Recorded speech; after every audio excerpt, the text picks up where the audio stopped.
नमस्कार, मी दीपाली सावंत आणि आज एक विशेष गोष्ट अशी की आमच्या जिल्हा परिषद प्राथमिक शाळा शेकापूरबाई येथे एक मान्यवर व्यक्ती आलेले आहेत. ते आहेत आपल्या वर्धा जिल्ह्याचे उपजिल्हाधिकारी तथा उपविभागीय अधिकारी समुद्रपूर माननीय विलासजी नरवटे साहेब. नमस्कार सर. नमस्कार. आणि सरांचं प्रशासनातील जी जबाबदारी आहे आणि जनतेशी निगडीत जे काम आहे त्यांच्या समस्येचे निराकरण करणं, यासाठी त्यांची जी कार्यतत्परता आहे अतिशय प्रेरणादायी आहे आणि खरंच सर्वांना प्रेरणा देणारी अशी त्यांची कार्यतत्परता आहे. त्यांच्या यशामागे त्यांचे परिश्रम, कठोर असे परिश्रम, त्यांची शिस्त आणि त्यांच्या स्वप्नाच्या मागे लागण्याचं त्यांची जी जिद्द आहे, हे सगळ्या गोष्टी आहे.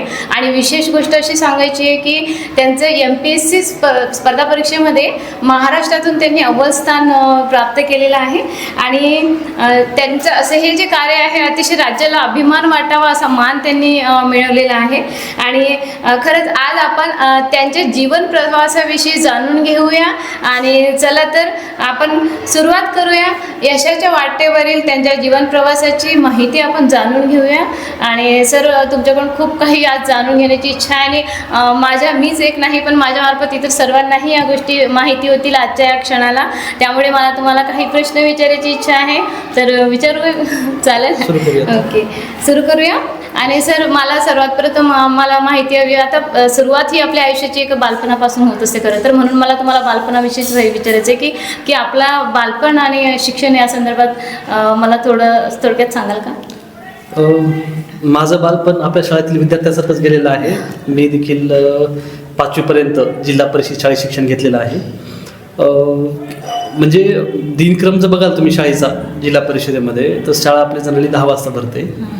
तर सकाळी उठल्यानंतर बैल चारायला नेणे, त्यानंतर शाळेची घंटी वाजली की घरी येऊन बैल बांधणे आणि बैल बांधल्यानंतर जेवण करणे आणि शाळेला जाणे. आणि त्यानंतर संध्याकाळी 4 वाजता शाळा सुटली, त्यानंतर परत बैल सोडायचे, चारायला न्यायचे, बैल चारून बांधायचे आणि मग झोपी. म्हणजे हा 3रीपर्यंतचा माझा दिनक्रम. मी लकी होतो की माझे भाऊजी शिक्षक आहेत, तर ते मला त्यांच्या शाळेमध्ये सोबत घेऊन गेले. मग तिथून त्यांनी माझी पायाभरणी केली. म्हणजे ज्या मुलाला जानेवारीमध्ये हातच्याची बेरीज वजाबाकी येत नव्हती, त्या मुलाला एप्रिलमध्ये पूर्णांक अपूर्णांकांचा गुणाकार भाग करायला लागला. तर हे खूप मोठं यश होतं. त्यानंतर 5वीला मी नवोदय विद्यालयासाठी सिलेक्ट झालो आणि नवोदय विद्यालयामध्ये गेल्यानंतर की माझं आयुष्यच बदललं. म्हणजे एक सामान्य विद्यार्थी ते एक ब्रिलियंट विद्यार्थी, हा तो ट्रान्सफॉर्मेशन आहे. आणि नवोदय विद्यालयामध्ये CBSE मीडियम होतं आणि सर्वांगीण विकास ज्याला म्हणतो आपण, तो तिथे साध्य होऊ शकला. तिथेच असताना मी स्काउट गाईडमध्ये खूप ॲक्टिव्ह होतो. त्यामधूनच मला राज्य पुरस्कार आणि राष्ट्रपती पुरस्कार मिळाले. आणि तिथं जे नॉलेज म्हणतो ज्याला आपण, की जे ट्रान्सफॉर्मेशन, की एक पाठांतर करणारा विद्यार्थी आणि अंडरस्टँड करून अभ्यास करणारा विद्यार्थी, हे नवोदयमध्ये शक्य झालं. त्यानंतर मग डिग्री, माझी डिग्री BE मेकॅनिकल, त्यानंतर मी लॉ केलं. त्यानंतर मी UPSC तयारी सुरू केली आणि 2021मध्ये माझं उपजिल्हाधिकारी म्हणून सिलेक्शन झालं. म्हणजे तुम्ही अनेक प्रकारे शिक्षण घेतलं, म्हणजे LLB पण तुमचं झालेलं आहे. येस. पण हे सगळं शिक्षण घेताना तुम्हाला MPSC विषयीची प्रेरणा कशी मिळाली, कुठून मिळाली? प्रेरणा म्हणजे माझे भाऊजी जे तुम्हाला सांगितलं, माणिकराव हक्के शिक्षक, तर त्यांनी मला अगोदर प्रवृत्त केलं की तुम्ही MPSC किंवा UPSC करा. आणि त्यासोबत माझे एक मित्र आहेत तुषार वाघ, जे आज सेंट्रल सर्व्हिसमध्ये आहेत. तर त्यांनी सांगितलं की Vilas, you are the perfect man for the civil service, तर तू ये अशी माझी इच्छा आहे. आणि मग त्यातूनच मग डिग्रीच्या फायनल इयरला असताना UPSC करण्याचा निर्णय घेतला. म्हणजे तुम्हाला उपजिल्हाधिकारी किंवा जिल्हाधिकारी होण्याचं जे स्वप्न होतं ते तुम्ही नंतरच्या स्टेजमध्ये घेतलं की लहानपणीच घेतलं होतं? नाही, जे स्वप्न पाहिलं होतं. नाही, स्वप्न हे डिग्री नंतरच घेतलं होतं. डिग्री नंतरच? हां, म्हणजे लहानपणी एवढा मला वाटत नाही की मुलामध्ये. जर आता मी पाहतोय, जेव्हा मी शाळेत व्हिजिट करतो त्यावेळेस मुलांना विचारतो की तुम्हाला काय व्हायचं आहे. जेव्हा आम्हाला प्रश्न विचारतात त्यावेळेस आम्ही सांगायचं शिक्षक व्हायचं आहे, पोलीस व्हायचं आहे, मिलिटरीमध्ये जायचं आहे. पण हे का उत्तर असायचे, कारण आमच्या समोर त्यावेळेस हेच आमचे आदर्श असायचे. म्हणजे कोणता अधिकारी वगैरे काय असतो हे माहीतच नाहीये. जे आदर्श आपण मुलांना दाखविले ते होण्याचं ते होतं. मग एक्झॅक्टली त्यावेळेस मग कलेक्टर काय असतो, तहसीलदार काय असतो, हे काय माहीतच नसायचं. मग त्यामुळे ते लहानपणी असं आज डोक्यामध्ये काही आलं नाही.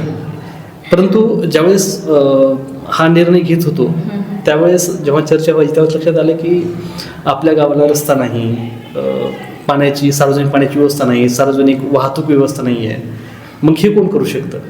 तर हे करू शकतो एक सिव्हिल सर्वंट. आणि मग या सर्व गोष्टींचं ज्यावेळेस विचार करूनच पुन्हा सिव्हिल सर्व्हिस करण्याचा निर्णय घेतला. तेव्हा हे स्वप्न पाहिलं आणि साकार पण केलं खरं तर. Yes. आणि खूप आनंद वाटतो सर बोलताना तुमच्याशी. ऐकून घ्यायला खूप इच्छा आहे की तुम्ही तयारीच्या जे MPSC UPSCची तयारी करत होते त्या तयारीच्या काळात तुमचे कुठले विषय आवडते होते?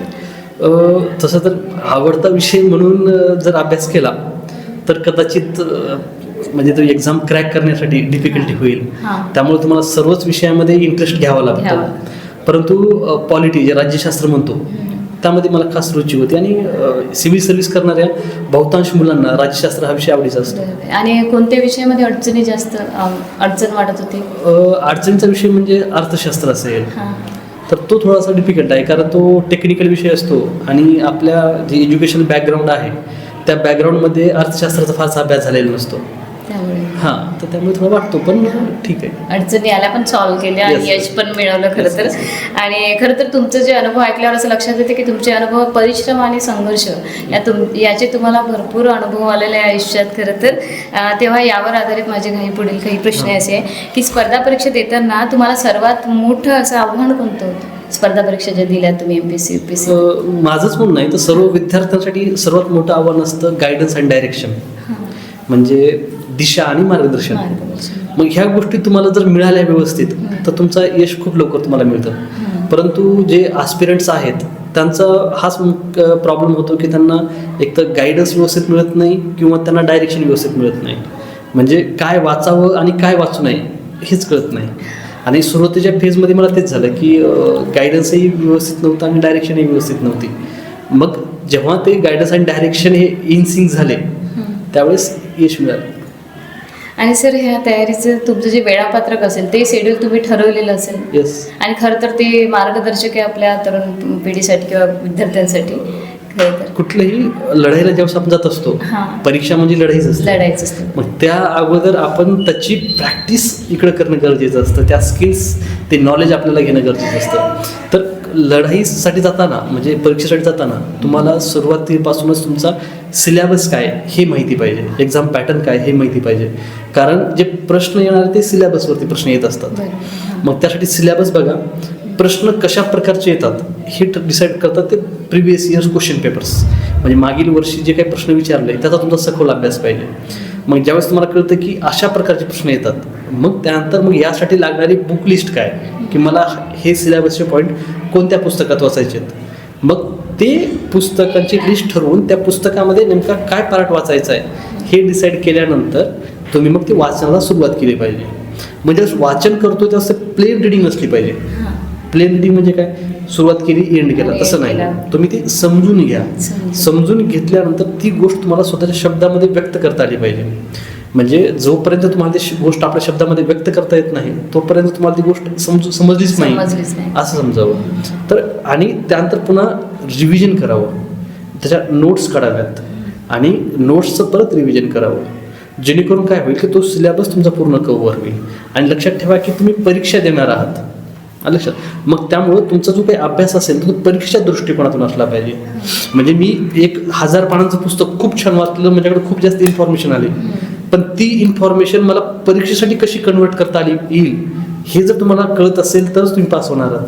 ना ती एवढी सगळी इन्फॉर्मेशन आहे पण ती एका मोजक्या शब्दामध्ये तुम्हाला मांडायची आहे, तर हे तुम्हाला जर जमत नसेल तर यश तुम्हाला मिळणार नाही. तुम्ही माझ्या शेड्यूलबद्दल विचारलं तर शेड्यूल सर्व विद्यार्थ्यांना सेमच असतो की सकाळी एक 6-7 वाजता उठणे, त्यानंतर पुन्हा आवरल्यानंतर अभ्यासिकत जाणेला अभ्यासासाठी. म्हणजे आजकाल जेव्हा पुणे दिल्लीसारख्या ठिकाणी बघतो आपण तर तिथं तुम्ही जर घरी अभ्यास करत नाहीत, तुम्ही अभ्यास करता एखाद्या लायब्ररीमध्ये अभ्यासिकेमध्ये, मग तिथे जाणे, तिथे गेल्यानंतर मग 1-2 तास तुमचं जे ठरलेलं आहे तो अभ्यास करणे. मी स्पेशली गेल्यानंतर जे काल वाचलं होतं त्याचं रिव्हिजन करतो. ते रिव्हिजन झाल्यानंतर मग आजचं जे वाचायचं आहे ते वाचन करणे. मग दुपारी 1 वाजता किंवा 2-1.5 वाजता लंच असायचं, त्याच्या अगोदर 12 ते 1 हा पिरियड माझा क्वेश्चन सॉल्विंगमध्ये जायचा. ज्यावेळेस लंच असायचा, लंचमध्ये मग त्या क्वेश्चन संदर्भात मित्रांशी डिस्कशन. लंच नंतर मग ते आम्ही क्वेश्चन सॉल्व्ह केलेले असतात किंवा क्वेश्चन पेपर सॉल्व्ह केलेला असेल त्या क्वेश्चन पेपरचं डिस्कशन, की कोणत्या प्रश्नाचं उत्तर कसं टॅकल करायला पाहिजे होतं, यामध्ये कोणते पॉईंट्स ॲड करायला हवे होते, मग हा विचार करतो. त्यानंतर मग संध्याकाळी स्नॅक्स वगैरे 5-5:30 वाजता घेतल्यानंतर मग परत तुमचा जो अभ्यास आहे तो करायला हवा.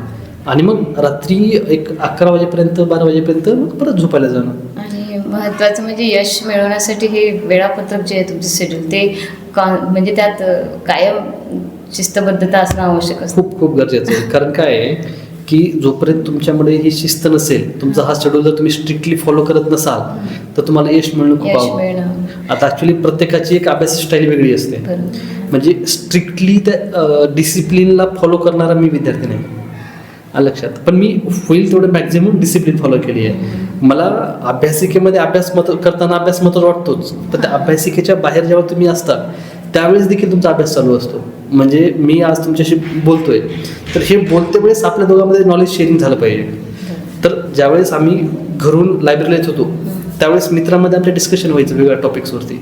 आम्ही जेवण करतोय त्यावेळेस आमचं डिस्कशन व्हायचं. लायब्ररीतून घरी येते वेळेस आमचं अभ्यासाचं डिस्कशन असायचं. बऱ्याच वेळा असं झालेलं आहे की आम्ही लाईट बंद करून झोपलोय आणि तेवढ्यात आमच्या दोघांपैकी कोणाला तरी क्वेश्चन पडतो आणि मग आम्ही तो एकमेकांना उठून रात्री झोपेतून डिस्कशन केलेलं आहे. म्हणजे हे डेडिकेशन आहे की तुम्ही सतत त्याच प्रोसेसमध्ये आहात. सोबत मला बॅडमिंटन खेळायला आवडतं, चेस खेळायला आवडतं, तर मी अर्धा 1 तास डेली काढत होतो ते खेळण्यासाठी. कारण कंटिन्यू तुम्ही त्या हॅमरिंग जर अभ्यास झालं तर तुम्हाला ते सस्टेन करणं अवघड जातं. परंतु मग ते असं काही हॉबी असेल ज्यामुळे तुम्हाला रिलॅक्स फील होतं तर ते करणं खूप गरजेचं आहे. आणि सर एक तुमच्याबद्दल एक माहिती पण मला माहिती आहे, म्हणजे कळलेली की तुम्ही आधी UPSCची तयारी केलेली आणि नंतर तुम्ही MPSCची तयारी केली. तर UPSCमध्ये यश आलं, अपयश आलं खरं तर तुम्हाला.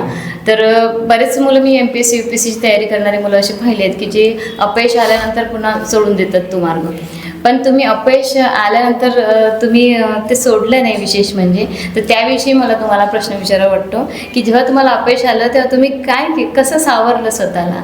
बघा, आपण म्हणतो ना अपयश ही यशाची पहिली पायरी असते. परंतु असं होतं की 2-3 आठवडे झाले म्हणजे पायऱ्यात चढणं चालू आहे ते. ठीक आहे, पहिली पायरी, दुसरी पायरी, तिसरी पायरी. परंतु पॉझिटिव्ह ॲटिट्यूड हा खूप महत्त्वाचा आहे. कारण तुम्ही मेंटली खूप स्ट्रॉंग लागतात UPSC करायचं म्हणजे. मी ते अपयश कसं पचवलं त्याच्यासाठी तुम्हाला विद्यार्थ्यांना एक गोष्ट मी वॉर्निंग देऊ इच्छितो की तुम्हाला आमच्यासारखे अधिकारी येतात, असं इन्स्पिरेशन भाषणं देतात, तुम्हाला काहीतरी रील्स टाकतात आणि तुम्हाला वाटतं की अरे काय अधिकारी, काय पॉवर आहे. परंतु हे मिळवण्यासाठी तिथं तुम्ही लाखो मुलं बसलेले आहेत आणि त्या लाखो मुलामध्ये किती मुलं सिलेक्ट होणार आहेत? मोजकेच, म्हणजे फ्यू हंड्रेड्स. म्हणजे लक्षात तुमच्या. म्हणजे समजा तुम्ही आज मला वाटतं जर ऑल ओव्हर इंडिया जर तुम्ही आकडा काढला तर 20-25 लाख मुलं असतील. तर 20-25 लाखामध्ये फक्त 1000 मुलं सिलेक्ट होणार आहेत UPSCमध्ये. आणि बाकीच्या काही एक्झाम धरले आपण तर अजून 2,000 तुम्ही काढा, 3,000 काढा, तर उरलेल्या किती 25 लाखामध्ये 24,95,000 विद्यार्थ्यांनी काय करायचं? मग त्यांचं ते स्ट्रगल चालूच आहे, वर्षानुवर्ष चालू आहे. 1 वर्ष, 2 वर्ष, 5 वर्ष, ज्याला आपण पंचवार्षिक योजना म्हणतो, ते पूर्ण होतात. मुलांचे अटेम्प्ट संपतात तरीही त्यांच्याकडे तो जॉब ऑपॉर्च्युनिटी नाही आहे. मला माझं उदाहरण द्यावं वाटतं की जेव्हा कोरोना काळ होता त्यावेळेस मी MPSCकडे शिफ्ट झालो आणि त्यावेळेस वाटलं की 1 वर्षामध्ये MPSC आपण क्रॅक करू आणि पुढे जाऊ. परंतु कोरोनामध्ये असं अनसर्टनिटी आली होती की मला एक एक्झाम पास व्हायला मला 3 वर्ष लागली. म्हणजे ते 1 वर्षात यश मिळायला पाहिजे, किती वर्ष लागले? 3 वर्ष लागले. मग हे खूप डार्क साईड आहे UPSC MPSCचे. आणि नशीब चांगलं आहे की मी झालोय सिलेक्ट. पण माझे मित्र जे अजूनही अभ्यास करतायत त्यांचं वय 35 आहे, 40 वर्ष आहे. म्हणजे तरुणाईचं जे प्रोडक्टिव्ह इयर्स असतात ते 20 ते 35च्या दरम्यान किंवा 40पर्यंत असतात. आणि तोच पिरियड जर प्रिपरेशनमध्ये जात असेल तर ही खूप वाईट आहे आणि ही खूप मोठं डेंजर आहे. जे विद्यार्थ्यांनी जे ॲस्पिरंट्स आहेत त्यांनी लक्षात घेणं गरजेचं आहे. यश दिसतं पण पाठीमागं अपयश किती मोठं आहे हे विचार करूनच, म्हणजे तुम्हाला तशी सपोर्ट सिस्टम आहे का, तुम्हाला अपयश आलं तर तुम्ही पुन्हा भविष्यात सस्टेन करू शकता का, आणि ह्या UPSCसाठी तुम्हाला किती वेळ द्यायचा आहे हे तुम्ही क्लिअर असलं पाहिजे. मानसिकता, मनाची तयारी पाहिजे. आणि मी फॉर्च्युनेट होतो की माझा मोठा भाऊ जो पोलीस डिपार्टमेंटमध्ये आहे त्यानं मला खूप चांगली मदत केली. म्हणजे त्याची काही स्वप्न असतील पण त्यानं त्या साईडला ठेवून ती मदत मला केली. माझे आई वडील जे शेती करतात, शेतीमध्ये उत्पन्न किती निघतं त्याच्यावर काही बोलायला नको, परंतु एवढ्या तुटपुंज्या परिस्थितीमध्ये त्यांनी मला फायनान्शियल मदत कशी केली असेल हा विचार करा. ज्यावेळेस पुण्यामध्ये मी राहतोय, पुण्याचा एका वर्षाचा खर्च नाही म्हटलं तर 1 लाख ते 1-1.5 लाखापर्यंत खर्च आहे. मग एक शेतकरी व्यक्ती एवढा खर्च कुठून पुरवतो ते त्यांनाच माहिती. त्यांनी मला कधी विचारलं नाही की तुला पैसे कसे लागतात, का तर त्यांना माझ्यावरती विश्वास होता.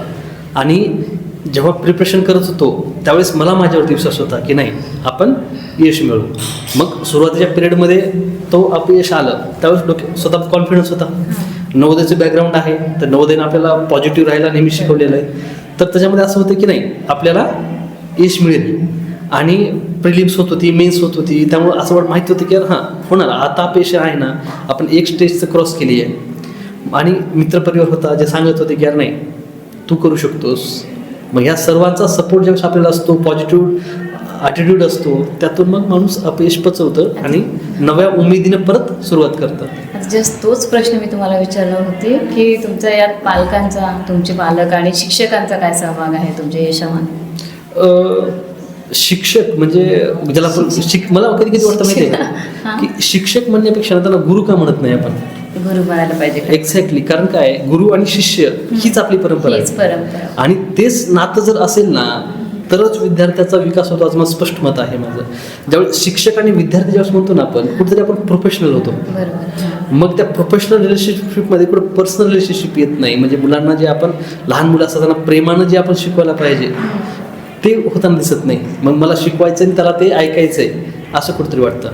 मग जसं तुम्हाला मी सांगितलं माझे भाऊजी ते नसते तर कदाचित आज मी या पदावर नसलो असतो. त्यांनी खूप बारकाईनं मला या गोष्टी शिकवल्या. म्हणजे एकतर अकॅडमिक्स तर शिकवलंच, त्यासोबतच स्टेज डिअरिंग त्यांनी मला शिकवली की बोलावं कसं, कोणत्या शब्दांचे उच्चार कसे करावेत हे त्यांनी शिकवलं. म्हणजे मला सांगताना म्हणजे छान वाटतं की म्हणजे मी 5वीला असताना जेव्हा जिल्हास्तरीय वादविवाद स्पर्धा झाली होती त्यामध्ये माझा पहिला क्रमांक आला होता. पण हे कुठून शक्य झालं? त्यांनी ते जे भाषण होतं माझं, जो वादविवाद मला करायचा होता त्याची पूर्ण तयारी त्यांनी माझी करून घेतली होती. आणि मग यातूनच हे साध्य काय झालं की मी आज घडू शकलो. त्यासोबतच जेव्हा मी नवोदयमध्ये होतो, नवोदयमध्ये माझे स्काउट गाईडचे नालमाड सर म्हणून होते शिक्षक आमचे, तर त्यांनी मला प्रवृत्त केलं की तू स्काउटमध्ये काम कर, स्काउटमध्ये जे काही वेगवेगळ्या ॲक्टिव्हिटी आहेत त्या तू कर. आणि त्या ॲक्टिव्हिटीच्या जोरावरती मला राज्य पुरस्कार मिळाला, राष्ट्रपती पुरस्कार मिळाला. ते मला इंटरव्ह्यूमध्ये कामाला आलं, कारण मला त्यावेळेस मला 1 ऑफ द टॉप मार्क होते. म्हणजे UPSC MPSCमध्ये 70 मार्क आहेत इंटरव्ह्यूला, म्हणजे टॉप मोस्ट मार्क आहेत ते. मग हे कुठून हे बॅकग्राऊंड आहे माझं, नवोदय विद्यालय, शिक्षक, स्काउट गाईडचा राष्ट्रपती पुरस्कार. त्यासोबत ज्यावेळेस मी सिव्हिल सर्व्हिस प्रिपरेशन करत होतो त्यावेळेस जे वर्गामध्ये शिकवलं ते महत्त्वाचं होतंच, पण त्यानंतर जे डाऊट क्लिअर करायचे असतात त्यासाठी जेव्हा मी शिक्षकांना अप्रोच करत होतो त्यावेळेस त्यांनी मला खूप मदत केली. तर ते खूप महत्त्वाचं आहे. त्यानंतर पालक, तुम्हाला जसं मी सांगितलं की एवढा सपोर्ट सिस्टम त्यांनी दिलेला आहे. आणि वडिलांचं म्हणणं होतं की जोपर्यंत तुला करायचं ना तोपर्यंत कर, ज्या दिवशी तुला वाटेल की आता मला बस झालं, मला आता थांबायचं आहे, त्या दिवशी आपण दुसरा मार्ग बघू, पण तोपर्यंत तू कर. वडिलांना बरेच लोक निगेटिव्ह सांगतात आपल्या गावाकडे वगैरे की किती वर्ष करणार, इंजिनियर असतात, आता पण त्याचं पॅकेज जवळपास 10 लाखाचं 15 लाखाचं पॅकेज झालं असतं, मग आता इथं जॉब लागला तरी किती 50-60 हजार जॉब लागेल. पण वडिलांनी एकच लक्षात होतं की त्याची इच्छा शिकायची आहे ना तर त्याला शिकू द्या, ज्यावेळेस त्याला बस वाटेल त्यावेळेस मग बघू आपण. खरंच सर, आपण विद्यार्थ्यांसाठी खरंच प्रेरणा आहे या सगळ्या तुमच्या प्रवासावरून लक्षात येते. खरं तर आणखी एक विशेष गोष्ट अशी की आपली जी विद्यार्थी तरुण मुलं जी MPSC UPSCसाठी तयारी करते त्यांना तुम्ही काय सल्ला द्याल? सल्ला हेच की कुठलीही गोष्ट करण्या अगोदर तुम्ही प्लॅन करा. म्हणजे जसं मी थोड्या वेळपूर्वी सांगितलं की तुम्ही विचार केला पाहिजे ना की मला सिव्हिल सर्व्हिस करायची तर काय करायची आहे. जोपर्यंत तुम्हाला ते ध्येय नाही ना तुमच्यासमोर, पद पोस्ट काढणं म्हणजे तुमचं हे ध्येय नसतं, ते तुम्हाला पोस्ट का काढायची आहे ही जेव्हा प्रेरणा तुमच्यासोबत असते त्यावेळेस तुमच्या प्रिपरेशनला खूप गती येते. त्यासोबत डायरेक्शन, गायडन्स. खूप मुलांकडे आता मी पाहिलेलं आहे पुस्तकाच्या गठ्ठे असतात, पूर्ण पुस्तकाचे पाठ असतात, पण डायरेक्शन नाही आहे. डायरेक्शन म्हणजे काय की त्याच्यातलं मला कामाचं काय आहे ते लक्षात ठेवलं पाहिजे. म्हणजे मी 10 गोष्टी वाचतोय, त्यातल्या 5 गोष्टी मला परीक्षेत येणार आहेत, आणि माझा मित्र 100 गोष्टी वाचतो त्यातल्या 20 गोष्टी येणार आहेत परीक्षेमध्ये. मी 50% वेल प्रिपेअर्ड आहे, तो 20% वेल प्रिपेअर्ड आहे. म्हणजे ज्यावेळेस तुम्ही इनपुट आउटपुट रेशो बघता तर हे मुलांनी लक्षात घेणं गरजेचं आहे. त्यासोबत अंडरस्टँडिंग खूप महत्त्वाची आहे. मुलं वाचतात पण अंडरस्टँडिंग नाही, मगअप करतात पण अंडरस्टँडिंग नाही आहे. जो पाठ करायचा तो तुम्ही करा, परंतु बाकीचा जो पार्ट आहे तो तुम्हाला अंडरस्टँड करावाच लागेल.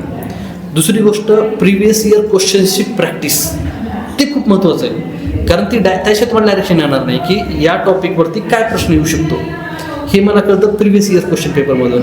मग ते करणं खूप गरजेचं आहे. ते केल्यानंतर मग तुम्हाला कळतं की आतापर्यंत असे प्रश्न आलेले आहेत, मग इथून पुढे काय प्रश्न येतील. मग हे ज्यावेळेस तुम्ही करता त्यावेळेस तुम्हाला सिद्ध होतं की अरे नाही, माझा अभ्यास बरोबर चालू आहे.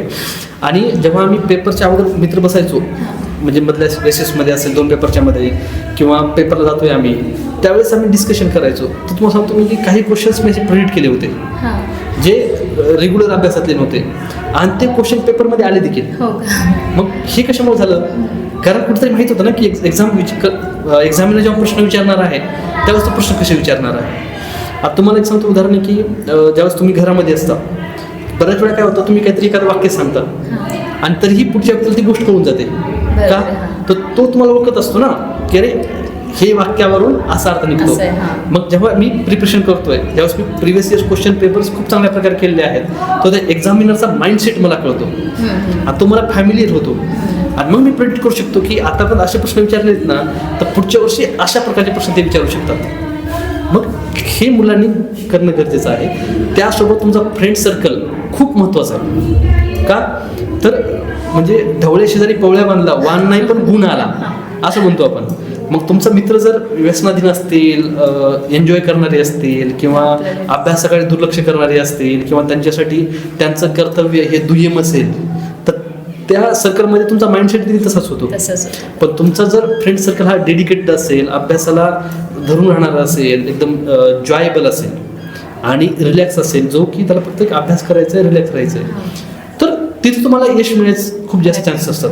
काही मित्र असे असतात जे नेहमी निगेटिव्ह बोलतात की यांना असं केलं, त्यांना तसं केलं. काही लोक असतात गॉसिप करणारे. तर या लोकांपासून तुम्ही दूर राहिलं पाहिजे, कारण त्यांच्या दुःखामुळे तुम्ही निगेटिव्ह होणार आहात. खूप चांगला सल्ला दिला तुम्ही नवीन तरुण मुलांना खरं तर. आणि सर एक वेगळं म्हणजे आताचं जग जे आहे, मोबाईल विना जगच नाही असं मुलांना वाटतं.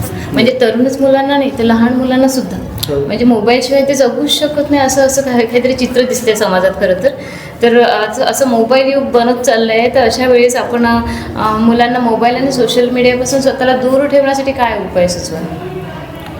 लक्ष ठेवा की कुठलीही गोष्ट म्हणजे तंत्रज्ञान असेल, टेक्नॉलॉजी असेल, ती दुधारी तलवार असते, ज्याला आपण 2-edged sword म्हणतो. कारण मग त्याचा वापर तुम्ही कसा करणार त्यावर डिपेंड आहे. तुम्ही जर तो प्रोडक्टिव्ह वापर केला ते तुमची बेनिफिशियल आहे, तुमच्या फायद्याची आहे.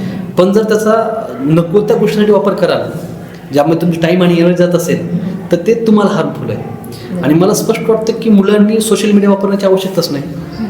का आवश्यकता नाही? कारण त्याच्यासमोर मोठं सोशल सर्कल आहे ना, त्यामुळे त्यांनी सोशल मीडिया वापरण्याची गरज नाही. हां, जास्त तुम्ही काय वापरू शकता, ब्राउझर वापरा तुम्ही, एखादं गुगल असेल, क्रोम असेल किंवा कोणते ब्राउझर असतील किंवा यूट्यूब वापरा तुम्ही, दॅट्स इट. बाकी तुम्हाला व्हॉट्सॲप, फेसबुक, इंस्टाग्राम याची आवश्यकताच नाही आहे. दुसरी गोष्ट काय आहे की तुम्ही जेव्हा यूट्यूब वापरता त्यावेळेस तुम्हाला जे कामाचं आहे ना तेवढंच तुम्ही बघा. म्हणजे मला सांगा की तुमच्या लहानपणी तुमच्या घरी टी व्ही होता का? टी व्ही नव्हता, मोबाईल नव्हता, तरी तुम्ही खुश होतात, तुम्ही आज सक्सेसफुल आहात. मग आज त्यांनी जर एखादा मूवी नाही पाहिला तर यांचं यश कुठं थांबणार आहे का? पण त्यांनी जर एखाद्या विषयाचा अभ्यास नाही केला तर यश थांबणार आहे त्यांचं. मग हे डिफरन्स मुलांना कळला पाहिजे. परंतु काय होतं की घरामध्ये जेव्हा मी जातो त्यावेळेस जर माझ्या घरी टी व्ही असेल तर माझे पालक ते टी व्हीवर बसलेले असतात, तर मग मी पण ते बघेन ना. माझे वडील जर कंटिन्यू मोबाईलमध्ये असतील तर मी पण ते बघणार आहे. आणि वडिलांवरती मग ते मोरल प्रेशर आहे ना की मुलाला कसं सांगू मी की तू मोबाईल वापरू नकोस. आजकाल काय होतं की मुलगा जर काही टाइमपास करत असेल, आई काय करते, हे मोबाईल घे बघ. मग मला वाटतं की माझ्या लहानपणी असं काही नव्हतं लक्षात. पण मग याच्यातून काय झालं की मला त्या सोशल मीडियाचं ॲडिक्शन कधी झालं नाही. हेच मुलांनी लक्षात घेतलं पाहिजे की मी एखादी गोष्ट करतोय तर त्याचा मला काय फायदा आहे का, माझं नुकसान होणार आहे. आणि हे एक फक्त विद्यार्थ्यांना तुम्ही सांगून होणार नाही आहे, त्यांच्यासमोर तुम्हाला आदर्श घालून द्यावा लागेल. मी बघतो ज्यावेळेस एखादा शिक्षक मुलं समोर बसले तर शिक्षक फोनवरती बोलतायत, मोबाईलमध्ये काहीतरी स्क्रोलिंग करतायत, मग मुलांना काय आदर्श मिळणार आहे? तर मुलं त्याकडे अट्रॅक्ट होणार आहेत. तर हे सोशल एन्व्हायरमेंटच आपल्याला बदलावं लागेल. त्या विद्यार्थ्यांना हे रिअलाईज करून द्यावं लागेल की सोशल मीडिया जे आहेत ते तुझ्या बेनिफिटसाठी नाही आहे, तू फक्त ब्राउझर यूट्यूब वापर, जिथेही तुम्हाला ते कामाचं आहे. तर हे मुलांनी करणं गरजेचं आहे. दुसरी गोष्ट मी सांगतो माझ्याविषयी, माझं इंस्टाग्राम अकाउंट ज्यावेळेस मला डेप्युटी कलेक्टरचा रिझल्ट आला ना, त्यानंतर माझं इंस्टाग्राम अकाउंट ओपन केलेलं आहे. मी प्रिपरेशन मोडमध्ये माझ्याकडे साधा फोन होता कॉलिंगसाठी फक्त, आणि जर मला काही प्रिपरेशनसाठी काही आवश्यक असेल त्यावेळेस मी पॅड म्हणजे टॅबलेट फोन वापरत होतो, बस एवढंच. त्यामुळे काय होतं, व्हॉट्सअप माझ्याकडे नव्हतं, टेलिग्राम वापरत होतो कारण तिथं एज्युकेशनल मटेरियल वगैरे आम्हाला शेअरिंगसाठी यूज करता येत होतं. पण त्यामुळे सोशल मीडियापासून खूप दूर होतो मी. आणि तुम्ही ज्यावेळेस हे फॉलो करताना सोशल मीडियावर तुमचं जर टाईम काढाल तुम्ही, तर मी पाहिलेलं 2-2 तास मुलांचे सोशल मीडियावर जातात. आणि त्यामध्ये काय तुमची एनर्जी गेली, टाईम गेला. परंतु तो जर तुम्ही एनर्जी टाईम अभ्यासामध्ये, नॉलेजमध्ये घातलं तर ते तुम्हाला खूप प्रोडक्टिव्ह आहे. आणि सर एक तुम्ही जर सांगितलंच आहे खरं तर, पण तरीही मला वाटते ग्रामीण भागात बरीच संसाधनं कमी असतात MPSC UPSCच्या स्पर्धा परीक्षांच्या तयारीसाठी. तर अशा वेळेस कमी साधनांमध्ये त्यांनी कशी तयारी करायला हवी? बघा काय असतं, आपण शाळेपासून सुरुवात करू. हो. की तुम्हाला जे शाळेमध्ये शिकायला पुस्तकं आहेत, अभ्यासक्रम आहे, तोच तुम्हाला पुढे UPSCला आहे. जर हाच अभ्यासक्रम तुम्ही जर व्यवस्थित केला, हेच पुस्तकं जर तुम्ही व्यवस्थित वाचले, तर तुमचं अर्ध प्रिपरेशन इथं झालेलं आहे. बरोबर. लक्षात. कारण ज्यावेळेस मी UPSC सुरुवात केली, माझं CBSE बॅकग्राऊंड असल्यामुळं, की जे मी हिस्ट्री जिओग्राफीमध्ये वाचलं होतं, सायन्समध्ये वाचलं होतं, तेच मी UPSCला वाचतोय परत, थोड्या वेगळ्या आणि ॲडव्हान्स वेमध्ये वाचतोय. पण ते बेसिक माझं क्लिअर आहे ना. आता मी पाहतोय मुलांना सायन्स हा सब्जेक्ट खूप डिफिकल्ट जातो, MPSC करणाऱ्या, UPSC करणाऱ्या. का जातं? कारण त्यांनी शाळेमध्ये सायन्स व्यवस्थित वाचलेलं नसतं, किंवा त्यांना शिकवलं गेलेलं नसतं, त्यांचे कन्सेप्ट क्लिअर नसतात. म्हणजे फॉर एक्झाम्पल फिजिक्सचं जे बेसिक आहे मोशन, की मुलांना डिस्प्लेसमेंटमधला फरक माहिती नाही, किंवा वेलॉसिटी आणि स्पीडमधला फरक माहीत नाही, ॲक्सलेरेशन काय, फोर्स काय, एनर्जी काय, पॉवर काय, हेच मुलांना माहिती नाही आहे. मग त्यांनी ते उत्तर काढायचे कसे जेव्हा अभ्यास करतात त्यावेळेस? मुलांना बेसिक बायोलॉजी माहीत नाही आहे, मग त्यांनी ते जेव्हा जेनेटिक्स अभ्यास करणार आहेत, त्यांना क्रोमोझोम म्हणजे काय हेच त्यांना माहिती नाही आहे, तर त्यांनी मग ते त्यांना खूप डिफिकल्ट जाणार आहे. म्हणून मी ग्रामीण भागातल्या विद्यार्थ्यांना सांगतो की तुम्ही जो अभ्यासक्रम तुझ्या शाळेमध्ये आहे ना, तोच तुम्ही व्यवस्थित करा अगोदर. ज्यावेळेस तो अभ्यासक्रमचा व्यवस्थित होईल ना, कन्सेप्ट क्लिअर होतील, तो तुम्हाला खूप फायद्याचा होईल. दुसरी गोष्ट, काही मुलं डिग्रीला असतात, त्यांनी जो डिग्रीचा अभ्यासक्रम व्यवस्थित वाचावा.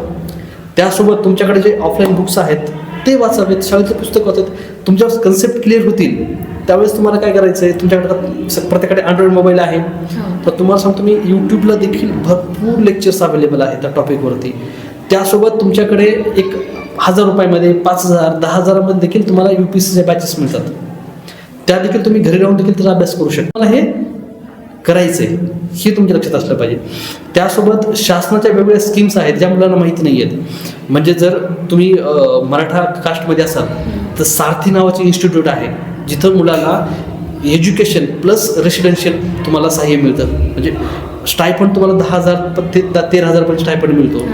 जर तुम्ही OBC कॅटेगरीचे असाल तर तुम्हाला महाज्योती नावाची हे आहे इन्स्टिट्यूट आहे, त्या ठिकाणी तुम्हाला हे सगळं स्टायफंड आणि जे वेगवेगळ्या क्लासेस आहेत त्यामुळे तुम्हाला ट्युशन फीस मिळते.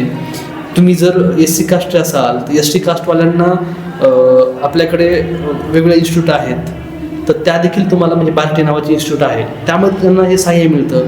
मग हे मुलांनी बघितलं पाहिजे की तुमच्याकडे जर बेसिक असेल तर ते इन्स्टिट्यूटची तुम्ही एंट्रन्स एक्झाम द्या, पास व्हा, आणि तुम्हाला वर्षभर कोचिंग आणि रेसिडन्स आणि स्टायफंड हे तुम्हाला मिळत आहे. त्यासोबत आपल्याकडे SIAC state institute for administration आहे, तर तुमच्यासोबत अजून कोल्हापूरला आहे, मुंबईला आहे, नाशिकला आहे, नागपूरला आहे.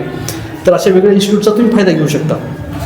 मग हे ग्रामीण भागातले मुलं घेऊ शकतात. मग जरी त्यांच्याकडे फायनान्शियल विषय नसते तरी तुम्ही करू शकता. आणि मला वाटतं की जे तुम्ही ग्रामीण भाग म्हणताय तर त्यांच्याकडे ना नॉलेज खूप आहे, टॅलेंट आहे, पण त्या टॅलेंटला त्यांनी पोटेन्शियलमध्ये कन्वर्ट करून त्याचं युटिलायझेशन व्यवस्थित केलं ना, तर ग्रामीण भागातले विद्यार्थी खूप पुढे जातील.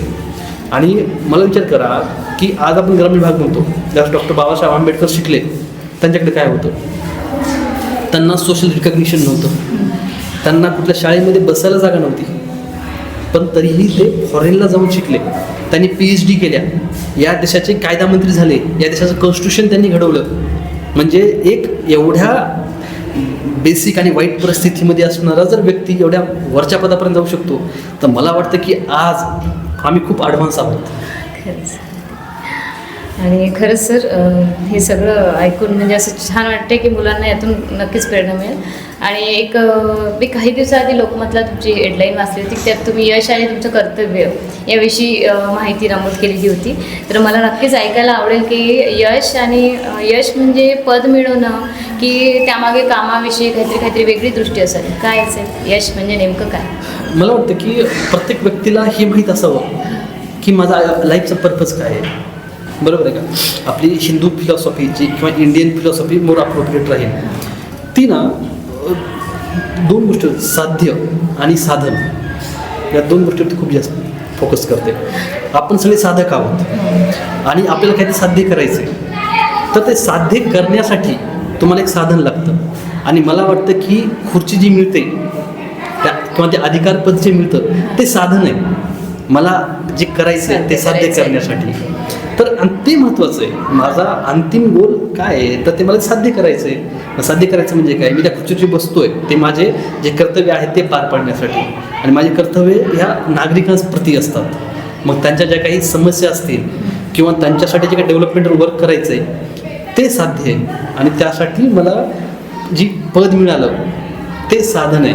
म्हणून मला वाटतं की जेव्हा पोस्ट निघाली म्हणजे मला साधन मिळालं, आता साध्य करायचं.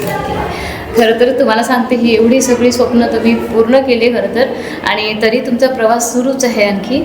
खरं तर महाराष्ट्रामध्ये म्हणजे असे अनेक अधिकारी असतात जे आपलं कर्तव्यनिष्ठ असतात, कर्तव्य करतात बघा, पद म्हणून नाही होऊ शकत. तर त्यासोबत आपलं कर्तव्य तुम्ही जसं म्हटलं साध्य जे आहे ते साध्य करण्याचा प्रयत्न करतात. तसंच तुम्ही पण अशाच एका मोठ्या पदावर विराजमान आहात. आणि तुम्ही म्हणजे तुमचं जे मी काम पाहिलं आहे त्यातून मला नेहमी लक्षात आलं आहे की तुम्ही यश तर मिळालं आहे, पदही मिळालं आहे, पण पदासोबत तुम्ही जे कर्तव्य आहे ते खूप छान पद्धतीने पार पाडताय. अनेक गरजू लोकांचे, अनेक ज्यांना समस्या आहे नागरिकांच्या, त्यांच्या तुम्ही सगळ्या मार्गी लावले आहेत. खरं तर हे आणि अतिशय अभिमानाची गोष्ट आहे की तुम्ही वर्धा जिल्ह्याला प्रोबेशन पिरियडवर 2 वर्ष झाली इथे आले आहेत. आणि 2 वर्षात तुम्ही अनेक कामं केली आहेत की ज्याचं सगळीकडे कौतुक केलं जातं. आणि तुम्हाला सांगते मी ऐकलेल्या मधून ह्या एवढ्या फक्त 2 वर्षाच्या काळात एक SDM म्हणून सगळ्यांना म्हणजे अतिशय अभिमानाची गोष्ट आहे. आणि तुम्ही SDM म्हणून या भागात अतिशय प्रसिद्ध झाले असं फार कमी लोकांसोबत होते खरं तर. आणि आता याच विषयी म्हणा तुमचं प्रशासन हा विषय घेऊ आपण की प्रशासन आहे जबाबदारी, यावरील मला तुम्हाला काही प्रश्न विचारायचे. खरं तर तुम्ही उपजिल्हाधिकारी आणि त्यासोबतच तुम्हाला प्रोबेशन पिरियडसाठी तुम्ही उपविभागीय अधिकारी म्हणून काम करते आपल्या समुद्रपूर तालुक्यामध्ये. तर याविषयीची तुम्ही कोणते निर्णय असे घेतले की एखादा विशेष असा निर्णय तुमच्या लक्षात राहिला असेल असं? सर्वात महत्त्वाचं काय होतं की ज्यावेळेस मी आलो होतो त्यावेळेस माझ्याकडे जे निर्णय होते म्हणजे केसेस होत्या त्या बऱ्याचशा पेंडिंग होत्या. म्हणजे वर्षापासून त्या पेंडिंग होत्या. तर मी एक टार्गेट ठेवलं होतं की जेव्हा मी इथून जाईन त्यावेळेस माझ्याकडे फक्त ज्या महिन्यात मी चाललो आहे त्याच्या अगोदरच्या हार्डली 1 किंवा 2 महिन्यातीलच केसेस पेंडिंग राहतील. आणि ते मी टार्गेट अचीव्ह केलेलं आहे. माझ्याकडे आता फक्त जुलै, सप्टेंबर, ऑक्टोबर या 3 महिन्यातल्याच केसेस आता पेंडिंग आहेत. त्याच्या अगोदरच्या सर्व केसेस मी निकाली काढलेले आहेत. हे एक मला सांगायला खूप आवडतं. दुसरी गोष्ट खरेदी विक्री असतात आपली, तर त्यानंतर पुन्हा तो फेरफार घ्यावा लागतो. 7/12वरती नाव बदलावं लागतं. तर ज्यावेळेस मी आलो होतो त्यावेळेस तो फेरफारचा कालावधी 29 दिवस होता, अवरेज कालावधी. आणि तो मला सांगायला आवडतं की समुद्रपूर तालुक्याचा तो कालावधी 29 दिवसावरून 20 दिवसावरती आलेला आहे. आणि तोही आता कमी करायचे आमचे अजून प्रयत्न चालू आहेत. म्हणजे हे खूप चांगले निर्णय आहेत. त्यानंतर एक अजून निर्णय मला आवडतो की एक वृद्ध पालक होते म्हणजे वडील होते, तर त्यांच्यामुळे त्यांना सांभाळत नव्हते. तर त्यामध्ये असं होतं की वडिलांचं वय झालं होतं. मग आपल्याकडे एक सिनियर सिटीझन ॲक्ट आहे 2007ला. त्यामध्ये जर मुलं त्यांचा सांभाळ करत नसतील तर SDMकडे ते अधिकार असतात की त्यांना ते मेंटेनन्ससाठी आदेश करू शकतात. तर तो आदेश मला करायचा होता, म्हणजे केला मी तो आदेश. पण त्यामध्ये एक प्रॉब्लेम असा होता की ते मुलं त्यांना महिन्याला काही 1000-2000 रुपये देतील, परंतु त्यांना वडील म्हणून ते सांभाळणार नाही. मग त्यामुळे त्यांना कन्सलेशन करणं हे खूप गरजेचं होतं. त्यामुळं त्यांना सर्वांना बोलून घेऊन त्यांना जेव्हा समजावून सांगितलं की वडील हे आहेत किंवा तुमच्या वडिलांविषयी काय तक्रारी आहेत, वडिलांच्या तुमच्याविषयी काय तक्रारी आहेत, म्हणजे ज्यांना आपण अंगाखांद्यावर खेळवलेलं आहे तेच मुलं मला मदत करतात, काही ते कारणे असले पाहिजेत. मग ज्यावेळेस त्यांच्या मनातील जेव्हा ही कटुता गेली त्यानंतर ते आता खूप चांगल्या प्रकारे आईवडील म्हणून राहत आहेत. आणि ते वडील आता मुलामध्ये पैसे घेत नाही. हे खूप छान वाटतं की एक घर वाचलेलं याच्यातून. खूप छान निर्णय घेतले तुम्ही खरं तर. आणि प्रशासकीय सेवा म्हणजे आपण लोकांसोबत एक काम करण्याचा अनुभव असतो खरं तर.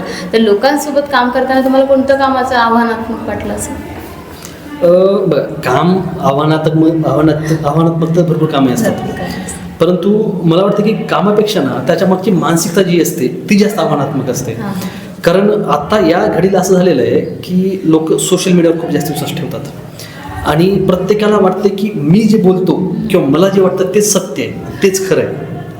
आणि त्यामध्ये असं वाटतं की मग माझ्याकडे तद्मासाहेब साहेब हे असं आहे, पण आणि त्यांना वाटतं असं ते सत्य आहे. हां. मग त्यांना तेव्हा समजावून सांगतो यार ते सत्य नाही आहे, सत्य वेगळं आहे. मग ते समजून सांगताना ती खूप तारेवरची कसरत असते. दुसरी गोष्ट काय होतं की आपला महाराष्ट्रामध्ये जरी आपलं ऑर्गनायझेशन खूप जास्त झालेलं आहे तरीही लोकांना कायदेशीर नॉलेज खूप कमी आहे आणि ते लिगल लिटरसी कमी असल्यामुळं लोकांना कायदाच बऱ्याच वेळा कळत नाही आणि याचा फायदा बरेच दलाल लोक घेतात, मग त्यांचा अज्ञानाचा फायदा. मग जी योग्य रेमेडी आहे ती त्यांना न सांगता किचकट प्रोसेस त्यांना सांगतात आणि मग आमच्या समोर जेव्हा प्रकरण येतात तेव्हा आम्हाला वाटतं ही सगळं करण्याची गरजच नाही आहे. पण नंतर लक्षात येतं की काही लोकांचे त्यामध्ये इंटरेस्ट असतात, त्यामुळे त्यांना लोकांना आता गैरफायदा घेतला जातो. मग हे पूर्ण लोकांना समजून सांगायला आमच्याकडे तेवढी सिस्टम पण नसते. मग हे खूप मोठं आव्हान आहे की लोकांना लिगल लिटरेट करणं, की लोकांना कायद्याचं ज्ञान येणं. हे जेव्हा लोकांना येईल ना तर मला वाटतं की अर्धे लिटिगेशन्स जे काही कायदेशीर केसेस चालू आहेत त्या कमी होतील. Thank you sir. आणि त्यानंतर आता आपला प्रशासकीय विषय झाला, त्यानंतर पुन्हा शिक्षणाकडे वळूया. खरं तर शिक्षण आणि विद्यार्थी यांच्याविषयी तुमचा दृष्टिकोन काय? मला वाटतं की शिक्षक, ज्याला मी अगोदर एक गुरु म्हणतो, तर त्यांनी त्यांचं कर्तव्य जर केलं तर देश खूप पुढे जातो. आपल्याकडे एक म्हण आहे बघा की शिक्षण ही वाघिणीची दूध आहे आणि जो तो प्राशन करेल तो गुरगुरल्याशिवाय राहणार नाही. आज मी बोलतोय हे शिक्षणामुळेच बोलतोय, शिक्षणामुळेच. लक्षात ते माझ्याकडे पद आहे म्हणून मी बोलू शकतोय. आणि कुठून साध्य झालं? शिक्षणामधून. जो गाई बैलांच्या मागे धावणारा मुलगा होता तो आज उपविभागीय अधिकारी आहे, हे शिक्षणानं साध्य केलं ना. आणि विद्यार्थी म्हणजे काय असतात, एक ब्लँक स्लेट असते, म्हणजे कोरीपाटी, एक मातीचा जे आपण म्हणतो गोळा म्हणतो तो असतो. मग जसं मातीचं भांडं तो कुंभार जसं खूप छान बनवतो घडवतो ना, तसं शिक्षकांनी विद्यार्थ्यांना घडवायला पाहिजे. म्हणजे शिक्षकांचे मुलं खूप चांगल्या ठिकाणी शिकायला असतात, चांगल्या शाळेमध्ये असतात, कॉलेजमध्ये असतात. मग ते मुलांना शिकवण्यासाठी जी मेहनत घेतात ती मेहनत विद्यार्थ्याप्रती घेतात का, हा खूप मोठा चिंतनाचा विषय आहे.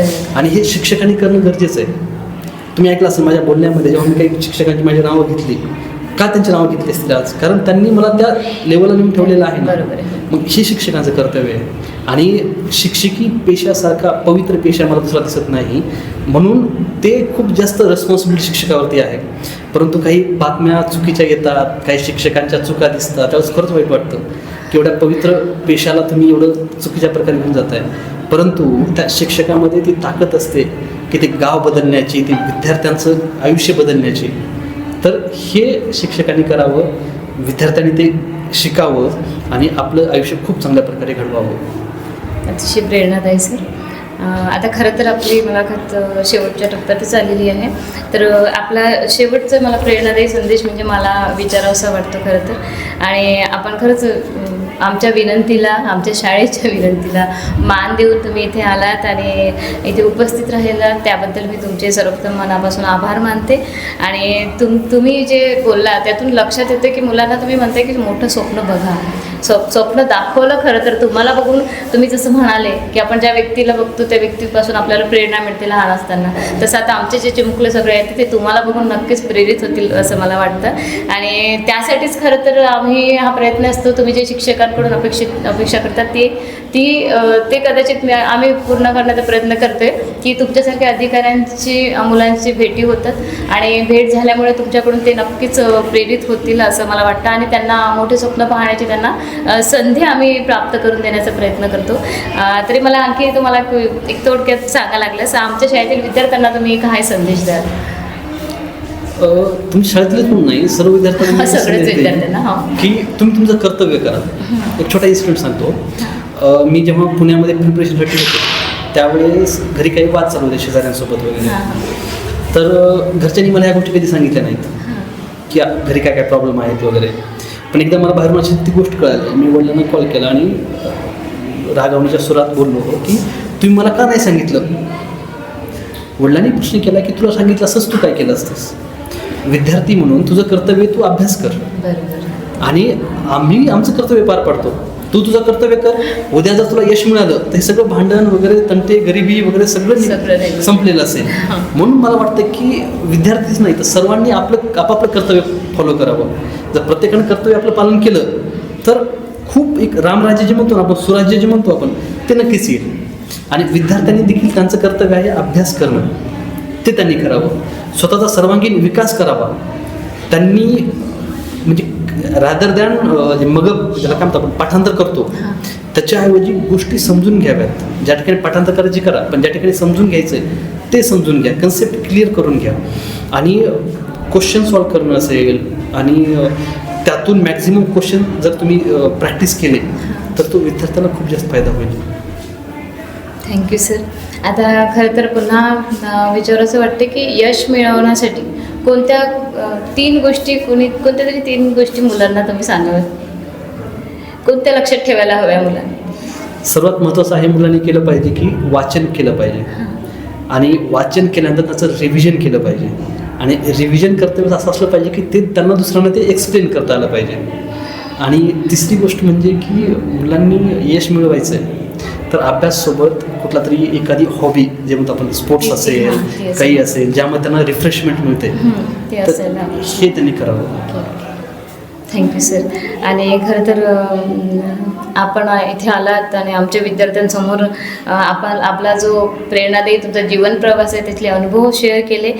तुमच्या स्पर्धा परीक्षेमधला संघर्ष, तुमचे कठोर परिश्रम आणि तुमची कधीच हार न मानणारी जिद्द ही अतिशय मुलांसाठी प्रेरणादायी गोष्ट आहे. आणि मुख्य म्हणजे तुम्ही अधिकारी झाल्यानंतर, प्रशासकीय सेवेत आल्यानंतर तुम्ही जे कर्तव्य, तुम्ही जे मगाशी आपण बोललो आपण साधन आणि साधन तुम्हाला मिळालं, आता तुम्ही साध्य करून करण्याचा प्रयत्न करताय, तेही लोकहितासाठी काहीतरी चांगले काम करून करताय. ही खरंच तुमची कामगिरी जी आहे ते अतिशय प्रेरणादायी आणि वाख्यांना जोगी आहे. हे सर्व काही आमच्यासाठी मार्गदर्शनाचा एक दीपस्तंभ ठरलं आहे खरं तर. आणि आपल्या संवादातून एक गोष्ट मला प्रकर्षाने जाणवली की यश एकाच दिवसात मिळत नाही खरं तर, पण सातत्य आणि स्वप्नावरचा विश्वास जो आहे तोच आपल्याला यशस्वी बनवत असतो. जसे तुम्ही आज यशस्वी झालेले आहे आणि आमच्या समोर उभे आहात, अतिशय प्रेरणादायी हा क्षण आहे आमच्या सगळ्या विद्यार्थ्यांसाठी. आणि त्यानंतर आजचा दिवस खरं तर अतिशय संस्मरणीय आमच्या सर्वांसाठी ठरणाऱ्या, सर्व विद्यार्थ्यांसाठी, आमच्या शिक्षकांसाठी सुद्धा. आणि खरंच आपण वेळ काढून इथे आलात आणि आमच्या मुलांसमोर तुम्ही व्यक्त झालात. अतिशय प्रेरणादायी मार्गदर्शन तुमच्या बोलण्यातून आम्हाला मिळालेलं आहे. आणि खरंच तुम्ही एक व्यक्तीच असे आहात की त्यांची एक खूप मोठी प्रेरणा आहे खरं तर मला पण आणि सर्व विद्यार्थ्यांसाठी. आणि आम्हीच नव्हे तर इतर सर्वच तरुण मंडळी, सगळे विद्यार्थी लहान मुलांपासून. आणि मुख्य म्हणजे तुम्हाला सांगते, मला एक गोष्ट फार आवडली की तुम्ही तर आहातच प्रेरणादायी, पण तुमचे पालक आणि त्यांनी जे कर्तव्य तुमच्यासाठी केले आहेत ना ते खूप प्रेरणादायी आहे खरं तर इतर पालकांसाठी. आणि आज इथे आपले पालक पण उपस्थित आहेत, तर कदाचित तेही तुमच्या पालकांकडून जे तुमच्याकडून आम्हाला माहिती झालं ते एक प्रेरणादायी एक गोष्ट त्याच्यासाठी होणार आहे. आणि आपल्याकडून मिळालेली शिकवण ही अतिशय विद्यार्थ्यांना नक्कीच एखादी मोठी उंची गाठेल असं मला वाटतं. आणि आम्ही सगळे शिक्षक वर्ग, त्यानंतर विद्यार्थी आणि आमच्या शाळेतील शाळा परिसरातील सर्व विद्यार्थी, खरं तर इथे आमचे एकच शाळेतले विद्यार्थी नाही आहेत तर आमच्या परिसरातीलही विद्यार्थी आलेले आहेत, त्याबरोबर शाळेतील पालक वर्ग, ह्या सगळ्यांकडून आणि शाळा व्यवस्थापन समितीकडून खरं तर मी तुमचे मनापासून धन्यवाद व्यक्त करते. आणि खरंच मनपूर्वक आभार साहेब, खूप खूप आभार. तुम्ही आमच्या शाळेत आलेत आणि एवढं छान प्रेरणादायी मार्गदर्शन आम्हाला केलं. आणि आपण असाच प्रकाश देत राहा आणि चिमुकल्यांच्या मनांमध्ये मोठी स्वप्न निर्माण करत राहा. धन्यवाद सर. शेवटी एक सांगू इच्छितो की नरवेटे सरांकडून मला भरपूर तुमच्या शाळेची माहिती मिळालेली आहे. मी फेसबुकला, यूट्यूबला वगैरे देखील ते पाहिलेलं आहे. तर आपण जे काही उपक्रम राबवत आहात आणि जे विद्यार्थी घडवत आहात ते खरंच कौतुकास्पद आहे. आणि आपण असंच हे मेहनत घ्यावी, विद्यार्थी घडवावेत. आणि आज मी इथे बसलेलो आहे, उद्या तुमचा विद्यार्थी इथे बसावा अशी अपेक्षा करतो. सर्वांना हार्दिक शुभेच्छा. धन्यवाद. थँक्यू.